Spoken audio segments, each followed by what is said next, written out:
বিসমিল্লাহির রহমানির রহিম। আসসালামু আলাইকুম। NSTV news, Bangabandhu digital studio, news star ভবন, মতিঝিল, ঢাকা। 28 আগস্ট 2025। এনএসটিভির নিয়মিত দি ডেইলি নিউজ স্টার ইংরেজি সংবাদপত্রের online news portal www.dailynewsstar.com, social media, YouTube NSTV S A Goldar, WhatsApp the news star TV, বাংলার 21 টিভি। শুরুতেই ইংরেজি সংবাদপত্র the daily news star. Daily industry, poverty surges amid weak government measures. এখনকার যে সংবাদপত্র, এই যে ইন্ডাস্ট্রি। বিসমিল্লাহির রহমানির রহিম। আসসালামু আলাইকুম। ইনস্টিটিউট স্টুডিওতে সবাইকে স্বাগত। স্টুডিওতে উপস্থিত আছেন দ্য ডেইলি নিউজ স্টার সম্পাদক এবং ডেমোক্রেটিক বাংলাদেশের প্রেসিডেন্ট জনাব শাহজাহান আলী গোলদার। আসসালামু আলাইকুম। Daily industry, Thursday, 28 August 2025. Court orders disclosure of TK 2.5 tier hidden bank loan. No delay. Trillion, কত কত ট্রিলিয়ন? 2.5 trillion. তার মানে 2.5 ট্রিলিয়ন। জি, এখানটাই প্রায় 2.5 লক্ষ কোটি টাকা আর কি।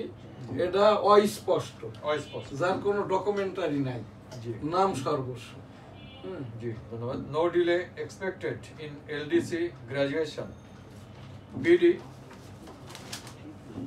secures pound investment proposals in 5 months. BD secures pound investment proposals in 5 months. And the amount উল্লেখ নাই। Exports at risk amid banking liquidity shortage. দৈনিক ইত্তেফাক, সর্বপ্রকৌশল বিশ্ববিদ্যালয়ে শাটডাউন ঘোষণা। কিছু রাজনৈতিক মহল নিত্য নতুন দাবি করে নির্বাচন বানচালের চেষ্টা করছে। মির্জা ফখরুল, এটা ফখরুল সাহেবের কথাবার্তা আমার এখন আর পছন্দ হচ্ছে না মোটেই। জি, ফখরুল সাহেবের কথাটা হবে এখান থেকে তার পার্টির যে এখন ভারপ্রাপ্ত চেয়ারম্যান হোক একমাত্রই বিএনপির গ্রহণযোগ্য ব্যক্তি তারেক রহমান সাহেব। জি, যতক্ষণ না পর্যন্ত দেশে আসছেন, তারেক রহমানের যে মামলাটি ডেট সেপ্টেম্বরে নিয়ে গেছে আর কি, অক্টোবরে যদি ডেট শিডিউলের ঘোষণা হয়, তাহলে কিন্তু তারেক রহমান সাহেবের এই মামলাটা পরবর্তী ডেট হবে নির্বাচন ঘোষিত হওয়ার উপরে। তার অর্থই হচ্ছে তারেক রহমান সাহেবকে কি তাহলে ফখরুল সাহেব দেশে আনতে চান না? এইটা নিয়েই কিন্তু বিএনপির ভিতরে গ্রুপিং হচ্ছে। তারেক রহমান সাহেব বলছেন আর কি শুদ্ধ করতে, এনারা বহিষ্কার করছেন। একটা দলের সারা বাংলাদেশ মিলে পোর্টফোলিওধারী নেতা কর্মীর সংখ্যা 80,000। সেখানে যদি এর মধ্যে 14,000 এখান থেকে বহিষ্কার হয়, তাহলে এটা কত পার্সেন্ট? প্রায় 20%। তাহলে বিএনপির এই পুলিং এজেন্ট কারা হবে? নির্বাচন কারা করবে? ভোট কারা চাইবে? লগ্নি কারা করবে? এবারকার নির্বাচন কমিশনকে তো বিএনপির যারা সমর্থক, বিএনপির যারা পছন্দ করে, ওই আমেরিকার মতো করে এটা যদি চাঁদা তুলে লক্ষ কোটি টাকাও নির্বাচনী ব্যয় করা হয় আর কি, যারা ট্যাক্স দেন, ব্যবসা করে, এরা যদি বিএনপি আওয়ামী লীগ তো নাই, তারা ভোট করতে পারবে কিনা সেটাও এখনো জানি না আর কি। এই জামাত ইসলাম জাতীয় পার্টি, এদের তো ভোট করার জন্য জামাতের যেরকম টাকার অভাব নাই, এরা তো ওই চাঁদার টাকাটা দিয়েই নির্বাচন করে। জামাতের সব টাকা তো হইল এই যে ইসলামী ব্যাংকের এখন এই যে বইয়ের টেন্ডার, যে এই যে 1500 কোটি টাকার 1500 কোটি টাকার বই দেয়, বিল তো নিয়ে গেছে। এই টাকা আলারাই আর কি জামাতকে টাকা দিবে ভোট করার জন্য। জামাত আবার বলছে পিআর পদ্ধতির ভোটটা হবে, যে কারণে ফখরুল সাহেবের এই যে কথাটা, যেহেতু মিলিটারির পক্ষ থেকেই শুরুতেই বলা হয়েছে 18 মাসের মধ্যেই নির্বাচনটা করতে হবে, সেই 18 মাসের শেষই কিন্তু ফেব্রুয়ারি মাস। ফেব্রুয়ারি মাসের মধ্যেই নির্বাচনটা হবে ইনশাআল্লাহ। কারণ now we are under martial law, 18,17,00,000 জনগণ এবং বাংলাদেশ রাষ্ট্র। এই মিলিটারি প্রধানই আর কি এখানটায় ব্যাকিং করছেন মাননীয় রাষ্ট্রপতি, মাননীয় প্রধান উপদেষ্টা, মাননীয় প্রধান বিচারপতিকে, যে কারণে এই জায়গাটায় সম্ভাবনার কোনো কথা নাই। আর এখান থেকে আমার একটি যে উপস্থাপনা, যে মামলাটিতে তারেক রহমানকে, যে মামলাটির জন্য তারেক রহমান সাহেব এই যে বাংলাদেশে আসছে না, এটা কিন্তু বিএনপি নেতাদের টকশোর কথা শুনেই আমি বলছি আর কি। এই যে ওই যেরকম একজন আছে, ইনি আগে এই যে ছাত্রলীগের ঢাকা বিশ্ববিদ্যালয়ের নেতাও ছিল, হাবিবুর রহমান হাবিব সাহেব, উনি এই কথাটা বলেন। আর ওই যে তারেক রহমানকে যেসব গালাগালি করা হয়েছে বিএনপিকে, বিএনপি জড়িয়ে আওয়ামী লীগকে, এই গালাগালিগুলো হাবিবুর রহমান হাবিব অলরেডি ইস্টাবলিশড করে ফেলেছে। এখন কি বিএনপির ওপরে রাগ করে, না আওয়ামী লীগের ওপরে সেই পুরনো প্রেমের কারণে হাবিবুর রহমান হাবিব এই কথা বলছে, এইটা আমি জানি না। সেই সাথে তারেক রহমান সাহেবকেও ছাড়ছে না, বলছে ওনার ডেটটা সেপ্টেম্বরে, যদি সেপ্টেম্বরে আবার ডেট ইলেকশনের পিছনে দেয়, উনি আসলেই তো অ্যারেস্ট হয়ে যাবে। আমার এখান থেকে যেটা উপস্থাপনা, আমি 38 বৎসরের সুপ্রিম কোর্টের মাননীয় উচ্চতর আদালতের রেভিনিউ বিষয়ক আইনজীবী। তারেক রহমানের, খালেদা জিয়ার জামিন পাওয়ার সকল রকমের যোগ্যতা আছে। এটা এখন আগাম জামিন নিতে পারে, উপস্থিতির কোনো প্রয়োজন নাই, যেহেতু এখন দেশ চালাচ্ছে অন্তর্বর্তীকালীন সরকার। কিন্তু তারেক রহমানকে জামিন দিবেন না। আমি আইনজীবী হিসাবে জ্ঞাতসারে বলছি, এই যে 7 সদস্য বিশিষ্ট প্রধান বিচারপতির নেতৃত্বে যে বেঞ্চ, এই বেঞ্চের প্রধান বিচারপতি অস্থায়ী, আর বাকি 6 জন অযোগ্য, যাদের বিচারপতি হওয়ার যোগ্যতা নাই। আর অস্থায়ী বিচারপতি কোনো আর কি বিশেষায়িত মামলার হিয়ারিং করতে পারে না। উচ্চতর আদালতে কিন্তু কোনো বাদী বিবাদী সাক্ষী লাগে না, ডকুমেন্টারির ওপরে এই যে বিচারটা হয়। এই জায়গাটাই আমি আইনজীবী হিসেবে আজ আবার উপস্থাপন করছি, এবং সাবেক মাননীয় প্রধানমন্ত্রী বেগম খালেদা জিয়ার সুস্বাস্থ্য দীর্ঘায়ু কামনা করি। তারেক রহমান সাহেব যাতে করে অচিরেই মামলাটার এখানে আর কি একটা বেইলের মাধ্যম দিয়ে দেশে আসতে পারে, সেই বিষয়ে আর কি আমি এখানটায় এই বিএনপি পরিবারের প্রতি আস্তাগফিরুল্লাহ রাব্বুল আলামিন, মামলা মকদ্দমা সহ সকল রকমের বালা মুসিবত সহ সাবেক মাননীয় প্রধানমন্ত্রী বেগম খালেদা জিয়ার সুস্বাস্থ্য দীর্ঘায়ু কামনা করি। আস্তাগফিরুল্লাহ, আমিন। ধন্যবাদ। নির্বাচনের রোডম্যাপ চূড়ান্ত আজ ঘোষণা করবে ইসি, সূচনা বক্তব্যে বললেন রোডম্যাপ আর আপনি যেটা বলছিলেন না শিডিউল এক নয়, কিন্তু রোডম্যাপ মানে কি আপনি হয়তো বা 18,17,00,000 জনগণই তো বোঝে না, এখন যারা নতুন রাজনৈতিক দল হয়েছে এরাও বোঝে না। এরা বোঝে এই long March, shutdown, lock out, এইসব আর কি। রোডম্যাপ অর্থাৎ মানে ফেব্রুয়ারি মাসের 28 তারিখে তফসিল ঘোষণা হবে, বুঝতে পারছেন? এইটা হইলো রোডম্যাপ। এইবার 28 তারিখের আগে এরপর এখানে তো নির্ধারিত প্রধান বিচারপতি হতে হবে। এরপরে এখন যে শাহাবুদ্দিন সাহেব এই মাননীয় প্রধান উপদেষ্টা, ওই যে রোডম্যাপের সময় তো 22 বা 28 ফেব্রুয়ারির পরে, এটা সম্ভাবনার কথা। আমি যেহেতু আইনজীবী, আমি এই যে ভোটাভুটি, নির্বাচন, সংবিধান, সংসদ, রাষ্ট্রপতি শাসিত সরকার, প্রধানমন্ত্রী শাসিত সরকার, এগুলোর উপরে আমি যখন পোস্ট গ্রাজুয়েশন করেছি পলিটিক্যাল সায়েন্সে, আমার ক্রেডিটটা ছিল। তো এই জায়গাটাই আর কি ওই ইতিপূর্বেই আপনার ওই সেই 28 ফেব্রুয়ারি যদি নির্বাচনী তফসিল ঘোষণার দিন হয়, 28 ফেব্রুয়ারির পূর্বে 5 বছর মেয়াদি ইলেকশন কমিশন নির্বাচিত করতে হবে, 5 বছর মেয়াদি প্রধান বিচারপতি নির্বাচিত করতে হবে। ওই যে নির্বাচন চলাকালীন 90 দিনের সরকারটা কি অন্তর্বর্তীকালীন সরকার হবে, না তত্ত্বাবধায়ক সরকার হবে, সেই সরকারটাও কিন্তু নির্বাচন করতে হবে।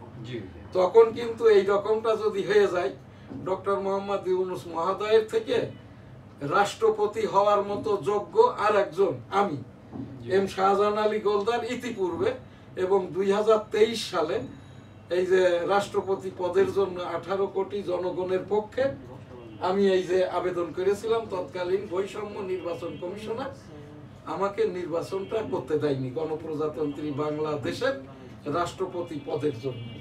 তো এইখানটাই যদি এখন এই যে এই রাষ্ট্রপতিকে বাদ দিয়ে এনসিপি তো বলবেই আর কি শাহাবুদ্দিন চুপ্পুর আমলে কোনো নির্বাচন নয়, অস্থায়ী যেটা এই যে প্রধান নির্বাচন কমিশনার এর আন্ডারে কোনো নির্বাচন নয়, অস্থায়ী প্রধান বিচারপতির আন্ডারে এইরকম কোনো ওই যে জুডিশিয়াল কমিশনের কমিশন নয়। তখন আর কি এই নির্বাচনটা এবং এই জায়গাটাই যদি তখন ডক্টর মোহাম্মদ ইউনূস সাহেবকেই তো চাইবে, এনসিপিও চাইবে, আমরাও চাই, সাধারণ জনগণ চাই। তখন আর কি যদি ডক্টর মোহাম্মদ ইউনূস মহোদয় রাষ্ট্রপতি হওয়ার পরে উনি এইবার যদি রাষ্ট্রপতি হয়ে গেলে কিন্তু উনি 5 বছর চালাইতে পারবেন। তখন যদি এইবার রাষ্ট্রপতি মহোদয় বলেন আর কি দেশে তো কোনো সমস্যা নেই, দেশে কোনো ঝামেলা নাই, এনসিপি যদি বলে আসলে তো তাই তো, আমি বলতে পারছি কেন, ওই ইহুদিরা তো আমাকে টাকা খাওয়াইতে পারছে না, আমাকে তো কেউ পয়সা দিতে পারছে না। ওই যেরকম এই যে আলী রিয়াজ, আমাদের সাংবাদিকদের মতিউর রহমান চৌধুরী, সোহারাব হাসান, আর এই যে জামাতের বৈষম্য আমিরুল মোমিনিন মানিক, এ তো এইদিকে টাকা খাচ্ছে ইহুদিদের, আবার এখানে আর একজন যোগ হয়েছে আশরাফ কাইসার, গুগলে আসতেছে ঐক্যমত, ভুলেও এরাও কিন্তু 2-1 মতিউর রহমান চৌধুরী বলে ফেলছে ঐক্যমতের কমিশন, আবার পরক্ষণেই বলছে ঐকমত্য।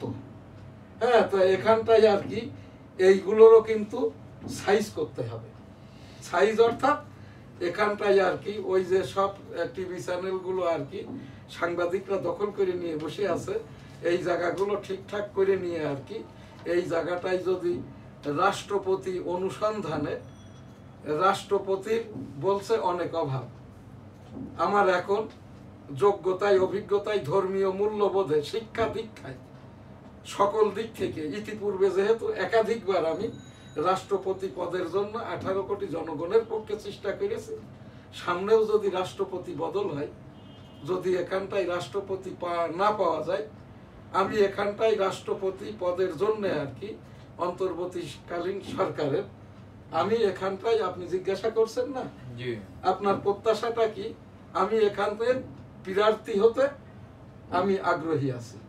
আল্লাহ তাআলা যদি আমাকে সুস্থ স্বাভাবিক রাখে, এই যে রাষ্ট্রপতি হওয়ার জন্য আমার এখানটাই একটাই আর কি যোগ্যতা অযোগ্যতা বর্তমান রাষ্ট্রপতির থেকে বেশি আছে।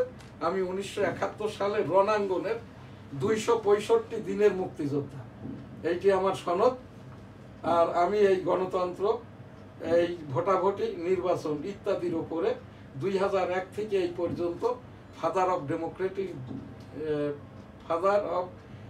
ডেমোক্রেসির দেশ ইউনাইটেড স্টেট অফ আমেরিকাতে ভ্রমণ করেছি। তো সেই জায়গাটাই এইটাই আমার প্রত্যাশা, এই যে যদি এই অন্তর্বর্তীকালীন সরকারের আমলে কোনো আবারও রাষ্ট্রপতি নির্বাচন করে, আমার প্রত্যাশাটা আছে আল্লাহ তাআলা যদি সুস্থ স্বাভাবিক রাখে এই রাষ্ট্রপতি পদপ্রার্থী হওয়ার। আল্লাহ তাআলা আপনার প্রত্যাশা পূরণ করুক, এই দোয়া করি। ধন্যবাদ। আলহামদুলিল্লাহ, আস্তাগফিরুল্লাহ। সূচনা বক্তব্যে বললেন চিফ প্রসিকিউটর, এভাবে মানুষ মারা চলবে না, সেটার প্রতিবাদ করেন আবু সাইদ, কাঁদলেন আবু সাইদের বাবা। দলীয় প্রার্থীদের সঙ্গে প্রচারণার মাঠে বেকায়দায় স্বতন্ত্র প্রার্থীরা ডাকসু নির্বাচন। এটা এই যে চিফ প্রসিকিউটর যেটা বলছে না, সম্ভাবনার কথা, গীবত, গুনাই কবি। এই যে তাজুল ইসলাম, এ কিন্তু জামাত ইসলামের যাদের ফাঁসি হয়েছে আর কি যুদ্ধ অপরাধের দায়ে, এদেরও প্রসিকিউটর ছিল, এখানে চিফ প্রসিকিউটর। আইনে যেটা পড়েছি, একই সিমিলারিটির মামলা, একই ধারার মামলা, বাদী বিবাদী সাক্ষী এবং আইন আদালতি কারবারের বিচারক এবং আইনজীবী প্রসিকিউটর, এরা কেউই আর কি ওই সিমিলারিটির পরবর্তী মামলায় বা একই সিমিলারিটির সংযোজিত মামলায় এটা পক্ষ বা প্রসিকিউটর হতে পারে না। আর এখানে আবু সাঈদের কথাটা বলবেন সাক্ষীরা। এই যে চিফ প্রসিকিউটর, এই লোক 18 কোটি 17 লক্ষ জনগণের ভিতরে ম্যাসিউড জনগণ হচ্ছে 16 কোটি, যারা অষ্টম শ্রেণীতে পড়ে। সবাইকে বোকা ভাবছেন কেন তাজুল ইসলাম সাহেব? আমি একজন মুক্তিযোদ্ধা হিসাবে বলছি, 2024-এর আবু সাঈদ ও শহীদ, মহাশহীদ, এর 5 কোটি টাকা কোথায়? যারা শহীদ হয়েছে, আমার ওই বেনাপোলের আব্দুল্লাহ গুলি খাওয়ার পরে বিনা চিকিৎসায় মারা গেছে। আব্দুল্লাহ বেনাপোল সিটির ছেলে, আমার ভাগ্নে হয়।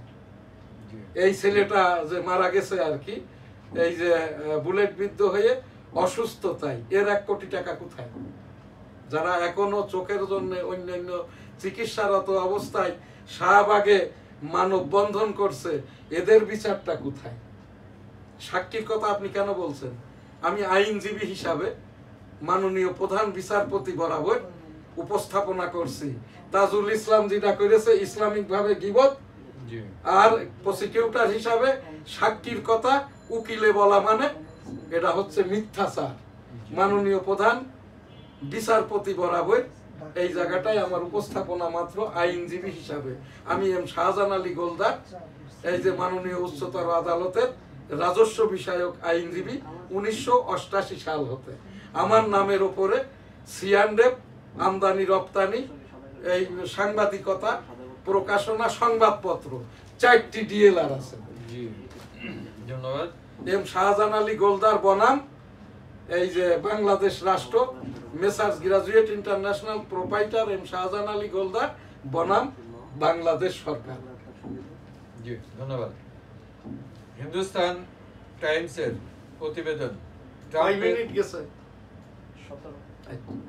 ট্রাম্পের 50% শুল্কের প্রভাবে ভারতের অনেক শহরে টেক্সটাইল উৎপাদন ব্যাহত। 130 কোটি টাকার কোকেন জব্দ। গায়ানার নাগরিক পিটুলা স্টাফলি 5 দিনের রিমান্ডে। যুক্তরাষ্ট্রের হুমকি মোকাবেলায় উপকূলে যুদ্ধজাহাজ ও ড্রোন মোতায়েন ভেনেজুয়েলার। শ্রদ্ধার ফুলে প্রয়াণ দিবসে নজরুল স্মরণ। তত্ত্বাবধায়ক সরকার বহাল হলে কবে থেকে কার্যকর?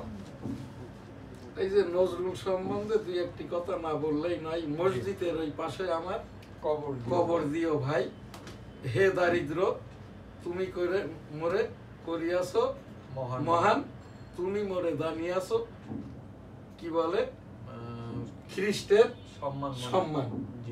এখন এই জায়গাটায় আমরা এই নজরুলকে নিয়ে এই যে প্রোগ্রামটা করতাম, এই ইত্তেফাকের খবরটা দেখো। হ্যাঁ, একটা নমশূদ্র মরে গেলেও এর থেকে বড় হেডলাইন হয় অ্যাক্সিডেন্ট। আর আমাদের জাতীয় কবি, হ্যাঁ, ইত্তেফাকের যিনি একসময় সাংবাদিকও ছিলেন আর কি, এই যে কবি কাজী নজরুল ইসলাম, হ্যাঁ, এই যে বাংলাদেশে আসার পরে ইত্তেফাকের তো সাংবাদিক ছিল না। 74 সালে যখন বঙ্গবন্ধু কবি নজরুলকে বাংলাদেশে নিয়ে আসলেন, তখন ওই ইত্তেফাকের নিয়ম করে আর কি ওই যে নজরুলের কবিতাগুলো, গজলগুলো এইটা একটা পাতায় ছাপা হতো। আর আজকে সেখানে এটা কি মৃত্যু দিবস না জন্ম দিবস কবির? মৃত্যু দিবস উপলক্ষে আমার এখানে ম্যাগাজিনে অনেক কথাই আছে আর কি। সেই আমাদের বাংলাদেশের জাতীয় কবি কাজী নজরুল ইসলামের, যার কবরটা ঢাকা বিশ্ববিদ্যালয়ের ওই যে কেন্দ্রীয় মসজিদের উত্তর দিকে আর কি। এখানে আগে মাঝে মাঝে যাইতাম, তারপরেই তো হইলো ওই যে চারুকলা ইনস্টিটিউটের বকুলতলা আর কি। তো এই জায়গাটাই খুবই উত্তম জায়গায়, তার সেই গজলের কথাই আর কি, সেইভাবেই আর কি কবরটা হয়েছে ঢাকা বিশ্ববিদ্যালয়ের কেন্দ্রীয় মসজিদের উত্তর পাশে। মসজিদের ওই পাশে আমার কবর দিয়ে ভাই। তারপর ওই ঈদের গজলটা কি আছে, ওই যে নজরুলের যেটা ঈদের একটা গজল,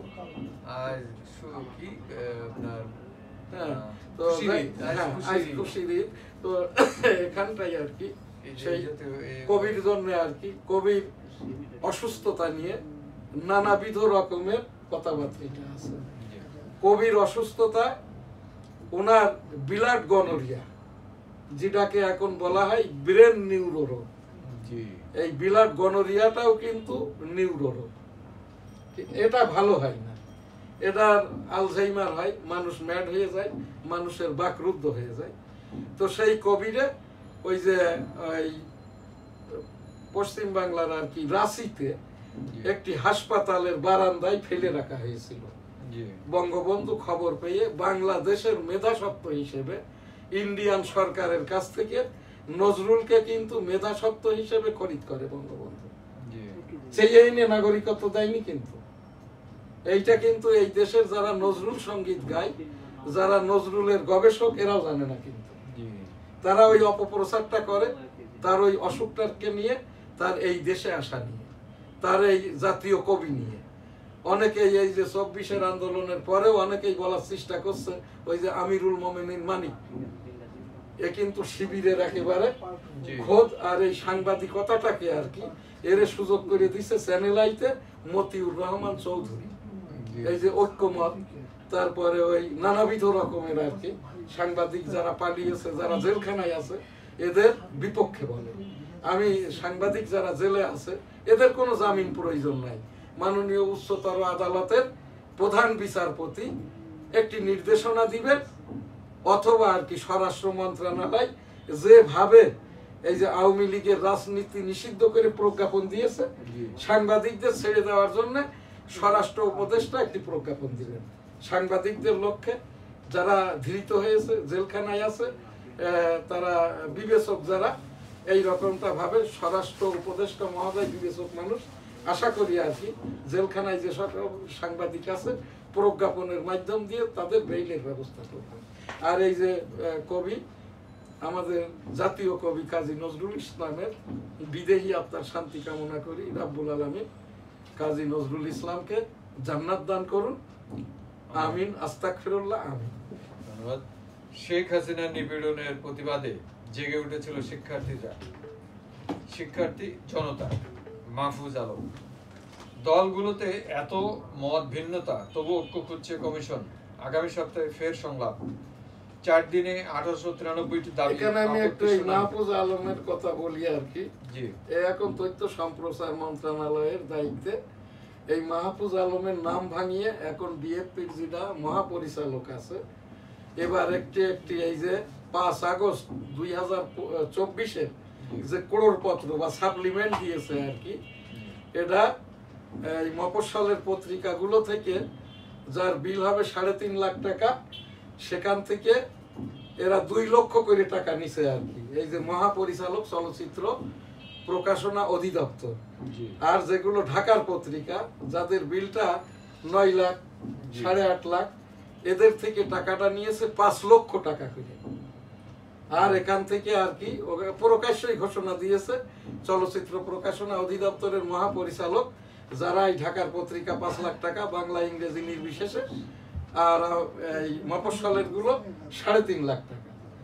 এইরকম মফস্বলের 100টি পত্রিকা 3.5 কোটি টাকা দিয়েছে ঘুষ। আর এই যে ঢাকার 70টি এই যে পত্রিকা 35 কোটি টাকা দিয়েছে। আমার দি ডেইলি নিউজ স্টার আমরা 3.5 লক্ষ টাকা দিতে পারি না, আমাদের আর কি 5 আগস্টের করপত্রটা হয় না। আর এই মহাপরিচালক ডিএফপি এই নামটা ভাঙিয়েছে কিন্তু মাহফুজ আলমের। আমার জানা মতে মাহফুজ আলম লক্ষ্মীপুরের ছেলে, ওর বাড়ি যে গ্রামে, ওই গ্রামেই হচ্ছে আমার ওই যে তালুইর বাড়ি, অর্থাৎ আমার ইমিডিয়েট যে বড় বোন, এই বড় বোনের শ্বশুর বাড়ি লক্ষ্মীপুর সদরের ওই যে বটতলি বাজারের রক্তনীল খিল গ্রামের আর কি। ওখানে একটি বড় মাদ্রাসা আছে, কুয়েতি অনুদানে এই মাদ্রাসারই ছাত্র মাহফুজ আলম। তো এই জায়গাটায় আমার যেটা উপস্থাপনা, এই যে তথ্য সম্প্রচার মন্ত্রণালয়ের সচিব এবং মাননীয় রাষ্ট্রপতি সচিব বরাবর এই যে সাংবাদিকতা প্রকাশনা আইন, আইসিটি অ্যাক্ট, এই বই দুইটির অথর আমি। আইসিটি অ্যাক্ট বইটির মূল্য 500 টাকা, আর এই যে সাংবাদিকতা প্রকাশনা আইন বইটির মূল্য 300 টাকা। তো এই জায়গাটায় আমি এই আইন মান্য করে মাননীয় রাষ্ট্রপতি সচিব, মাননীয় এই যে উপদেষ্টা মাহফুজ আলম নয়, এই যে তথ্য সম্প্রচার মন্ত্রণালয়ের সচিব এবং মাননীয় প্রধান উপদেষ্টা ডক্টর মোহাম্মদ ইউনূস মহোদয় বরাবর উপস্থাপন। ধন্যবাদ। প্রার্থীদের ডোপ টেস্টের দাবিতে ভিপি প্রার্থীর আমরণ অনশন। পারিবারিক দ্বন্দ্বের সংঘর্ষে আহত যুবক জুলাই যোদ্ধার তালিকায়। এটা তো খুবই দুঃখজনক। আস্তাগফিরুল্লাহ রাব্বি মিন কুল্লি যামবি ওয়া আতুবু ইলাইহি ওয়া লা হাওলা ওয়া লা কুওয়াতা ইল্লা বিল্লাহিল আলিয়্যিল আযীম। আমিন। লাব্বাইক আল্লাহুম্মা লাব্বাইক লাব্বাইক লা শারীকা লাকা লাব্বাইক ইন্নাল হামদা ওয়ান নি'মাতা লাকাল মুলক লা শারীকা লাক। রাব্বুল আলামিন পাক পরওয়ারদিগার বিশ্বের সকল মানুষকে একবার করে হজ উমরা করার তৌফিক দান করুন। আমিন। এনএসটিভি লিক্সারে আজকে কি বলছিলেন যেন বিষয়? আজকের বিষয় ছিল আপনার নেতানিয়াহু ইসরায়েল ফিলিস্তিন ইসরায়েল এখানে যুদ্ধটা বন্ধ হয়েছে বেশ আগে। ইতিমধ্যে আর কি একটি হাসপাতালে 90 জন সাংবাদিক, 5 জন শিশু, 5 জন সাংবাদিক, 90 জন সাধারণ মানুষ এবং 5 জন শিশু, মোট 95 জন এখানে কিল করেছে বেঞ্জামিন নেতানিয়াহু। ওই যে মোটরের গুলা এবং ল্যান্ড ট্যাঙ্কারের এই যে স্নাইপার গুলির মাধ্যম দিয়ে আর কি।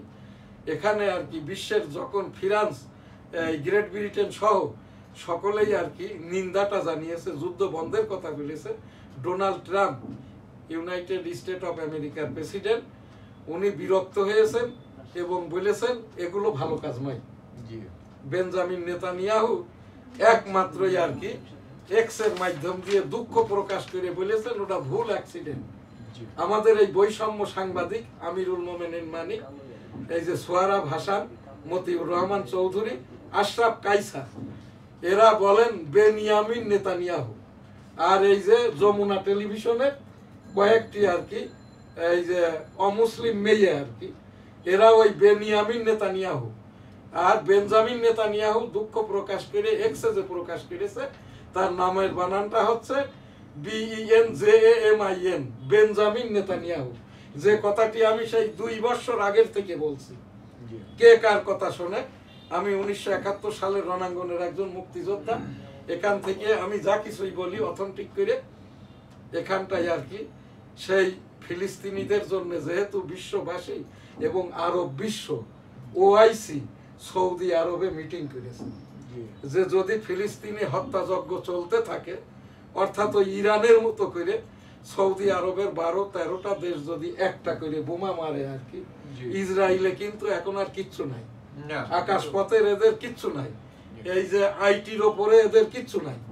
ওই যে লেজার বোমা বাস্ট করছিল না ইরানে, এই যে ইরানের যে প্রেসিডেন্টকে খুন করলো, ওই যে হামাস নেতাকে খুন করলো, ওই যে যেগুলোর মাধ্যম দিয়ে এই সব আইটির কোনো ব্যবস্থাপনাই কিন্তু ওই ইসরায়েলে এখন আর নাই। যুদ্ধটা হয়তো ওই ডোনাল্ড ট্রাম্পই বন্ধ করবে, কারণ ডোনাল্ড ট্রাম্পের এই কাজটা যদি করতে পারে নোবেলটা পাবে। এখানে আমি একটা বিষয় জানতে চাচ্ছিলাম যে ফিলিস্তিনি রাষ্ট্রটা তো আয়তন কত এবং আয়তন ফিলিস্তিনি রাষ্ট্রটা হচ্ছে ভূখণ্ডটা কতটুকু? এই গাজা ভূখণ্ড হচ্ছে এখানটায় 10,000 স্কয়ার কিলোমিটার, আর ইসরায়েলি ভূখণ্ডটা হচ্ছে 27,000 স্কয়ার কিলোমিটার। আর এখানকার ইসরায়েলের লোক সংখ্যা এখন 1 কোটি, যার ভিতরে হচ্ছে 80 লক্ষ ইহুদি, 20 লক্ষ মুসলমান। ফিলিস্তিনের লোক সংখ্যা এই 65 লক্ষ, যার ভিতরে 2 লক্ষ ইতিমধ্যে কিল করেছে, এখন 63 লক্ষ। আর হচ্ছে এখানটায় এই 2 লক্ষ আহত, আর 62 লক্ষ কিল করেছে। এখন প্যালেস্টাইনের লোক সংখ্যা হচ্ছে 63 লক্ষ, এরিয়াটা 10,000 স্কয়ার কিলোমিটার। আর এখানে 99 ভাগই মুসলমান এবং এরা এখন দুর্ভিক্ষের মধ্যে আছে। সেই ফিলিস্তিনিদের জন্য আর কি ইস্তেগফার, রাব্বুল আলামিন এদেরকে হেফাজত করেন, যারা মৃত্যুবরণ করেছে জান্নাত দান করুন। বেঞ্জামিনদের হয় ধ্বংস করে দিন, না হলে হেদায়েত দান করুন। আস্তাগফিরুল্লাহ, আমিন।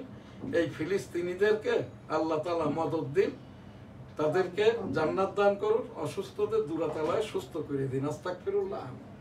এখন এখান যেটা মুক্তিযুদ্ধ বিষয়ক উপস্থাপনা, 1971 সালের 7ই মার্চ বঙ্গবন্ধুর সেই ঘোষণায় 265 দিন যুদ্ধ শেষে দেশটা স্বাধীন হয়। আমি সেই রণাঙ্গনের 265 দিনের মুক্তিযোদ্ধা। আমার এই সেক্টর কমান্ডার ছিলেন মেজর মঞ্জুর রহমান, যিনি জিয়াউর রহমান মামলার আসামি ছিলেন। এই মেজর মঞ্জুকেও আর কি চট্টগ্রামতে ঢাকা আসার পথে খুন করা হয়। মেজর থেকে জেনারেল জিয়াউর রহমান 1981 সালের মে মাসে তাকেও খুনার শিকার হতে হয়। 1975 সালের এই যে 15ই আগস্ট সপরিবারে খন্দকার মুস্তাকগণ বঙ্গবন্ধুকেও খুন করেন, বঙ্গবন্ধু শহীদ হন সপরিবারে। আমার সেই উপস্থাপনা বঙ্গবন্ধুর এবারের সংগ্রাম মুক্তির সংগ্রাম, এবারের সংগ্রাম স্বাধীনতার সংগ্রাম। জয় বাংলা ইনশাআল্লাহ। আসসালামু আলাইকুম। 7ই মার্চ 1971 সেই ঘোষণাটি আর কি কালুরঘাট অস্থায়ী বেতার কেন্দ্র থেকে চট্টগ্রাম, প্রথম তো হান্নান শাহ, দ্বিতীয় পর্যায়ে আর কি মেজর থেকে জেনারেল জিয়াউর রহমান সাহেব, যিনি আর কি 1977 সালের পিপলস কনসেনসাস, এখন যেটা বলা হচ্ছে পিআর পদ্ধতির ভোট, প্রপোর্শনাল রিপ্রেজেন্টেশন, সেই 1977 সালের পিপলস কনসেনসাস যে ভোটটি দিয়েছিলেন জিয়াউর রহমান সাহেব। আমার বাড়িটা বেনাপোল সিটির গোলদাস সিটিতে, বেনাপোল শহর কেন্দ্রে আর কি আমি ওই জায়গাটায় 1977 সালের হানা ভোটের পুলিং এজেন্ট ছিলাম। হা ভোটের ব্যালটটি ছিল এই যে সবুজ, না ভোটের ব্যালটটি ছিল গোলাপি। আমরা দুজন করে পুলিং এজেন্ট ছিলাম। তো ওই সেই হানা ভোটেও বৈষম্য হয়েছিল, তারপরেও 98% ভোট পেয়ে পিপল কনসেনসাস ভোটে জিয়াউর রহমান সাহেব 1987 সাল থেকে আর কি রাষ্ট্রপতি, 79 সালের সাধারণ নির্বাচনের মাধ্যম দিয়ে এই দেশের একমাত্রই ব্যক্তি যিনি সংবিধান প্রধান, সংসদ প্রধান, সরকার প্রধান, রাষ্ট্রপ্রধান, সামরিক আইন প্রধান।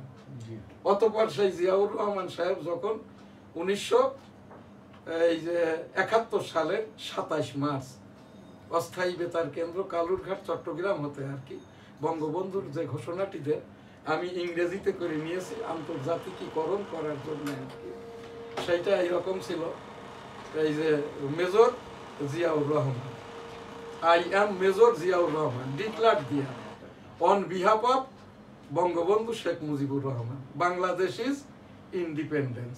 জয় বাংলা, আমার সোনার বাংলা, আমি তোমায় ভালোবাসি। সেই 1971 সালের রণাঙ্গনের যারা যোদ্ধা সহ শহীদ এবং 2024-এর ছাত্র আন্দোলনের সকল শহীদ যারা মারা গেছে, সকল শহীদ, এর ভিতরে যে সকল পুলিশদের ইন্ডেমনিটি দেওয়া হয়েছে রাষ্ট্রের পক্ষ থেকে, তারাও শহীদ। এই সকল শহীদদের জন্য আর কি আমি আত্মার মাগফিরাত কামনা করি। রাব্বুল আলামিন এদের সকলকে জান্নাত দান করুন। আস্তাগফিরুল্লাহ, আমিন। এখন আজ আমাদের এই যে শেষ যে প্রোগ্রাম পীর মুরিদি, আস্তাগফিরুল্লাহ রাব্বিহি মিন কুল্লি যামবি ওয়াতুবু ইলাইহি ওয়ালা হাওলা ওয়ালা কুওয়াতা ইল্লা বিল্লাহিল আলিয়্যিল আযীম। রব্বুল আলামিন পাক পরওয়ারদিগার আজ আমাদের এনএসটিভির আমি এম শাহজাহান আলী গোলদার এই যে 34 বছর আগের থেকে পীর মুরিদি করি। আমি আমলি পীর বা শিক্ষক, আমি কোনো মুরিদ করি না। আমার এখান থেকে আস্তাগফিরুল্লাহ, আল্লাহ আল্লাহ জিকির, রাসূল সাল্লাল্লাহু আলাইহি সাল্লামের দরুদের আমলটা করে থাকি। আজ বৃহস্পতিবার আমাদের নির্ধারিত আর কি নিয়মিত যে এই যে ইস্তেগফার জিকিরের অনুষ্ঠান, খুব সংক্ষেপ। আস্তাগফিরুল্লাহ রাব্বিহি মিন কুল্লি যামবি ওয়া আতুবু ইলাইহি ওয়া লা হাওলা ওয়া লা কুওয়াতা ইল্লা বিল্লাহিল আলিয়্যিল আযীম। লা ইলাহা ইল্লা আনতা সুবহানাকা ইন্নী কুনতু মিনাজ জালিমিন। আল্লাহুম্মা সাল্লি আলা মুহাম্মাদি ওয়া আলা আলি মুহাম্মাদ কামা সাল্লাইতা আলা ইব্রাহিম ওয়া আলা আলি ইব্রাহিম ইন্নাকা হামিদুম মাজিদ। আল্লাহুম্মা বারিক আলা মুহাম্মাদি ওয়া আলা আলি মুহাম্মাদ কামা বারাকতা আলা ইব্রাহিম ওয়া আলা আলি ইব্রাহিম ইন্নাকা হামিদুম মাজিদ। সুবহানাল্লাহ, আলহামদুলিল্লাহ, লা ইলাহা ইল্লাল্লাহ, আল্লাহু আকবার, আল্লাহু আকবার, আল্লাহু আকবার, আল্লাহু আকবার, আল্লাহু আকবার, আল্লাহু আকবার, আল্লাহু আল্লাহু আল্লাহু আল্লাহু আল্লাহু আল্লাহু আল্লাহু আল্লাহ আল্লাহ আল্লাহ আল্লাহ আল্লাহ আল্লাহ আল্লাহ আল্লাহ আল্লাহ আল্লাহ আল্লাহ আল্লাহ আল্লাহু আল্লাহু আল্লাহু আল্লাহু আল্লাহু আল্লাহু আল্লাহু আল্লাহু আল্লাহু আল্লাহু আল্লাহু আল্লাহু আল্লাহ আল্লাহ আল্লাহ আল্লাহ আল্লাহ আল্লাহ আল্লাহ আল্লাহ আল্লাহ আল্লাহ আল্লাহ আল্লাহ সাল্লাল্লাহু আলাইহি সাল্লাম, সাল্লাল্লাহু আলাইহি সাল্লাম, সাল্লাল্লাহু আলাইহি সাল্লাম, সাল্লাল্লাহু আলাইহি সাল্লাম, সাল্লাল্লাহু আলাইহি সাল্লাম, সাল্লাল্লাহু আলাইহি সাল্লাম। আস্তাগফিরুল্লাহ রাব্বিহি মিন কুল্লি যামবি ওয়া আতুবু ইলাইহি ওয়া লা হাওলা ওয়া লা কুওয়াতা ইল্লা বিল্লাহিল আলিয়্যিল আযীম। সুবহানাল্লাহ, আলহামদুলিল্লাহ, লা ইলাহা ইল্লাল্লাহ, আল্লাহু আকবার, ওয়া লিল্লাহিল হামদ, লা ইলাহা ইল্লাল্লাহ, মুহাম্মাদুর রাসূলুল্লাহ। বিসমিল্লাহ। আলহামদুলিল্লাহি রাব্বিল আলামিন, আর রহমানির রহিম, মালিকি ইয়াউমিদ্দিন, ইয়্যাকা না'বুদু ওয়া ইয়্যাকা নাস্তাঈন, ইহদিনাস সিরাতাল মুস্তাকিম, সিরাতাল লাযিনা আন'আমতা আলাইহিম, গায়রিল মাগদুবি আলাইহিম ওয়ালাদ-দাল্লিন। আমিন। এখানে একটি উপস্থাপনা বাইতুল মুকাররম এবং কাকরাইলে নিয়মতান্ত্রিক খতিব পেশ ইমাম নাই, ইসলামিক ফাউন্ডেশন বরাবর এটিও একটি ইসলামিক খবর। কাকরাইল এবং বাইতুল মুকাররমে নির্ধারিত নিয়মিত পেশ ইমাম এবং খতিব পদায়ন করা হোক। আলহামদুলিল্লাহ। আল্লাহ হাফেজ। আসসালামু আলাইকুম।